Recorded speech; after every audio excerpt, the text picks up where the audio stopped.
As a film, 10 Rillington Place is amazing. I think it's very quickly become one of my favourite films, but as a story, as a true story, it's so infuriating. I don't want to give too much away.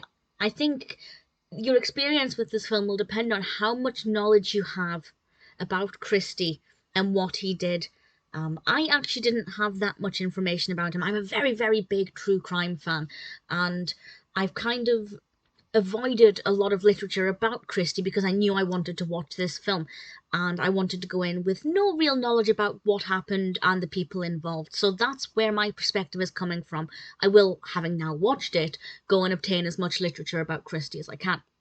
But if you know a lot about Christie already, I'd be very keen to see or to hear what you think of the film from that perspective and indeed how factually accurate it was, because at the moment I have to assume that it's pretty accurate. We're told at the beginning that where possible, dialogue was actually taken from, written statements and things, which I think is a pretty great thing for them to do.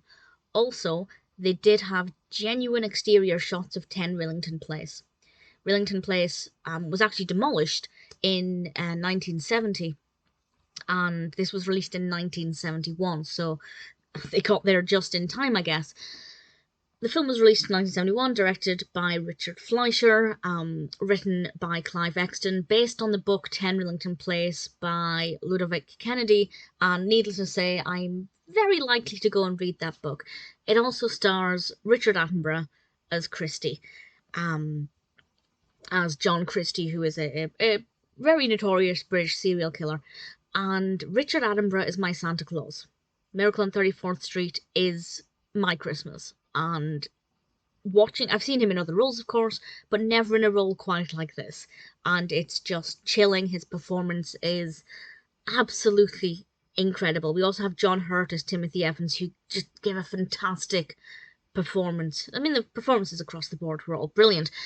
And the film basically details a little bit of some of the murders that John Christie did, but it mostly focuses on Beryl and Timothy Evans, who moved into the flat above Christie.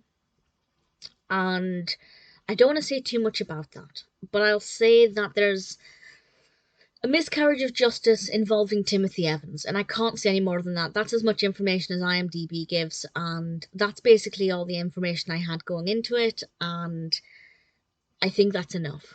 And I don't want to say any more than that. We do get to see, obviously, some of the murders, and it's relatively realistic. There is one scene where we get to see a dead body a little bit of time after the murder, and there are no signs of decomposition or anything.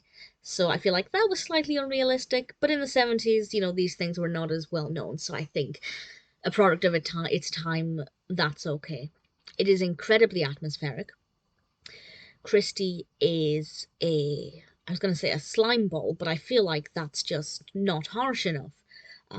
But it is so frustrating and so infuriating, and I can't say any more than that without giving anything away, but it is really such a tremendously challenging story to watch for the right reasons in terms of the film being entertaining, but for the wrong reasons in terms of it being a true story. And I just think the film was fantastic.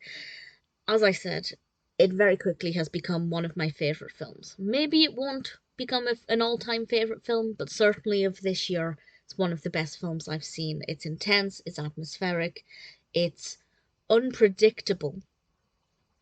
If you, like me, have avoided this story with the purpose of watching this and don't know anything about it in any great detail, it's definitely unpredictable. And the performances were brilliant. It was very well shot. There was one point when Christie was looking out of the window at something that was going on outside, and the camera did a very quick zoom in on his face, and I feel like that was just a little bit nauseating.